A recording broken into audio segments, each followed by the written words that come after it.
you're on photo. We're going to read. Today's reading is Luke 22 and Matthew, what is it? Luke 22 and John 13. So let's go Luke 22, reading. All right, I'm up first. You're up first. It's a long one, 71 verses. Hit it. So hang with me. I'll try my best not to act them out. It's hard when they get that long. It doesn't matter. Okay. Do it how you do it. Luke 22. Judas agrees to betray Jesus. This is the New Living Translation. What's the other one that I use? The NRSVUE is the one. Sometimes we'll read those together. Mm-hmm. Judas agrees to betray Jesus. The festival of unleavened bread, which is also called Passover, was approaching. The leading priests and teachers of religious law were plotting to kill Jesus, but they were afraid of the people's reaction. Then Satan entered into Judas Iscariot, who was one of the 12 disciples, and he went to the leading priests and captains of the temple guard to discuss the best way to betray Jesus to them. They were delighted, and they promised to give him money. So he agreed and began looking for an opportunity to betray Jesus so they could arrest him when the crowds weren't around. Mm-hmm. That answers my question from the other day. The Last Supper. Now, the festival of unleavened bread arrived, when the Passover lamb is sacrificed. Jesus sent Peter and John ahead and said, what was that? There was something Alexa said. I don't know. Is she in there talking to us? From the bedroom. What'd you say, Alexa? What did you say? I asked if you wanted me to turn off the light now. It seems like there might have been a little mix-up with what you were asking for. No, we don't want you to We're turn good. off the light. The light's She's off. so weird these days. Okay. Okay, sorry. Alexa has become like AI, but just barely. She's weird. Yeah, she's she like, gives too much commentary. She's a little bit, like, I've had to argue with her. She'll try to put a smack down. It's great. Okay. They can see that video elsewhere where she bossed me around. Yes. Go find it. Okay. All right. On to verse 8. Jesus sent Peter and John ahead and said, go and prepare the Passover meal so we can eat it together. Where do you want us to prepare it? They asked him. He replied, as soon as you enter Jerusalem, a man carrying a pitcher of water will meet you. Follow him. At the house he enters, say to the owner, the teacher asks, where is the guest room where I can eat the Passover meal with my disciples? He will take you upstairs to a large room that is already set up. That is where you should prepare our meal. They went off to the city and found everything just as Jesus had said, and they prepared the Passover meal there. When the time came, Jesus and the apostles sat down together at the table. Jesus said, I have been very eager to eat this Passover meal with you before my suffering begins. For I tell you now that I won't eat this meal again until its meaning is fulfilled in the kingdom of God. Then he took a cup of wine and gave thanks to God for it. Then he said, take this and share it among yourselves. For I will not drink wine again until the kingdom of God has come. He took some bread and gave thanks to God for it. Then he broke it into pieces and gave it to the disciples, saying, this is my body, which is given for you. Do this in remembrance of me. After supper, he took another cup of wine and said, this cup is the new covenant between God and his people, an agreement confirmed with my blood, which is poured out as a sacrifice to you. But here at this table, sitting among us... For you. For you. What did I say? To you. Oh. Big difference. Yeah, sorry. Just Thank you. An agreement confirmed with my blood, which is poured out as a sacrifice for you. Sorry. I would normally have to correct you, but that one's a little... Yeah, big meaning shift. But here at this table, sitting among us as a friend, is the man who will betray me. For it has been determined that the Son of Man must die. But what sorrow awaits the one who betrays him? The disciples began to ask each other which of them would ever do such a thing. Then they began to argue among themselves about who would be the greatest among them. Jesus told them, in this world, the kings and great men lord it over their people, yet they are called friends of the people. But among you, it will be different. Those who are the greatest among you should take the lowest rank, and the leader should be like a servant. Who is more important, the one who sits at the table or the one who serves? The one who sits at the table, of course. But not here, for I am among you as one who serves. You have stayed with me in my time of trial, and just as my Father has granted me a kingdom, I now grant you the right to eat and drink at my table in my kingdom, and you will sit on thrones judging the 12 tribes of Israel. Jesus predicts Peter's denial. Verse 31. Simon, Simon, Satan has asked to sift each of you like wheat, but I have pleaded in prayer for you, Simon, that your faith should not fail. So when you have repented and turned to me again, strengthen your brothers. Peter said, Lord, I am ready to go to prison with you, and even to die with you.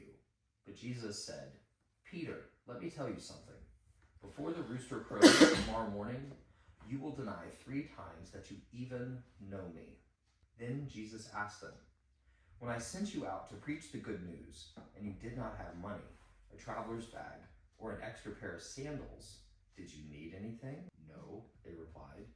But now, he said, take your money and a traveler's bag.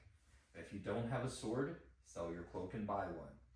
For the time has come for this prophecy about me to be fulfilled. It was counted among the rebels. Yes, everything written about me by the prophets will come true. Look, Lord, they replied, we have 2 swords among us. That's enough, he said. Jesus prays on the Mount of Olives. Then, accompanied by the disciples, Jesus left the upstairs room and went as usual to the Mount of Olives. There, he told them, pray that you will not give into temptation. He walked away about a stone's throw and knelt down and prayed, Father, if you are willing, please take this cup of suffering away from me. Yet I want your will to be done, not mine. Then an angel from heaven appeared and strengthened him. He prayed more fervently, and he was in such agony of spirit that his sweat fell to the ground like great drops of blood. At last he stood up again and returned to the disciples, only to find them asleep, exhausted from grief. Why are you sleeping? He asked them. Get up and pray, so you will not give in to temptation. Jesus is betrayed and arrested. But even as Jesus said this, a crowd approached, led by Judas, one of the 12 disciples. Judas walked over to Jesus to greet him with a kiss. But Jesus said, Judas, would you betray the Son of Man with a kiss? When the other disciples saw what was about to happen, they exclaimed, Lord, should we fight? We brought the swords, and one of them. You're right. When it gets long, I start acting on your behalf. That's okay. This is a long enough that you're gonna have to act it out.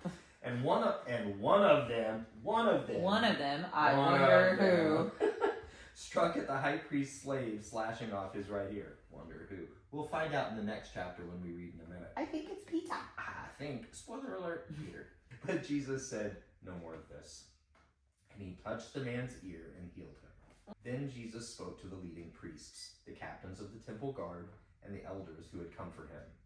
Am I some dangerous revolutionary, he asked, that you come with swords and clubs to arrest me? Why didn't you arrest me in the temple? I was there every day, but this is your moment, the time when the power of darkness reigns. Peter denies Jesus. So they arrested him and led him to the high priest's home, and Peter followed at a distance. The guards lit a fire in the middle of the courtyard and sat around it, and Peter joined them there.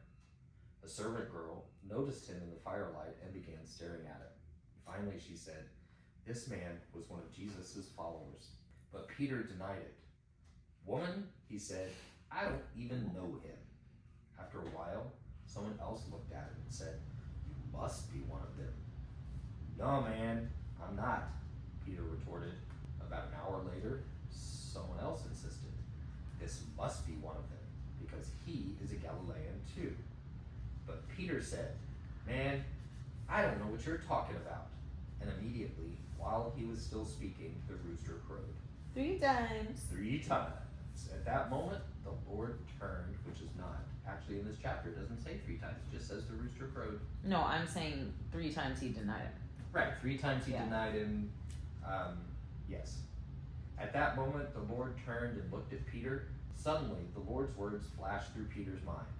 Before the rooster crows tomorrow morning, you will deny 3 times that you even know me. And Peter left the courtyard, weeping bitterly. The rooster is sort of 3 times. It's 3. He could have said 3 No, times that's great. before the horse whinnies. I'm sorry, I'm laughing because I'm just picturing the word cockle-doodle in On the Bible? ancient Hebrew. Cock-a-doodle-doo. Cock-a-doodle-doo! It would just be one symbol. It's a tiny little like. It is. It's just a squiggle with a line. Sorry. Anyways. Verse 66. No. 63. 63. The guards in charge of Jesus began mocking and beating him. They blindfolded him and said, "Prophesy to us. Who hit you that time?" And they hurled all sorts of terrible insults at him. Jesus before the council. At daybreak, all the elders of the people assembled, including the leading priests and the teachers of religious law. Jesus was led before this high council, and they said, "Tell us, are you the Messiah?" But he replied, "If I tell you, you won't believe me. And if I ask you a question, you won't answer. But from now on, the Son of Man will be seated in the place of power at God's right hand." They all shouted, "So are you claiming to be the Son of God?" And he replied, "You say that I am. Why do we need other witnesses?" They said. "We ourselves heard him say it." 22. 22. Luke 22. 22.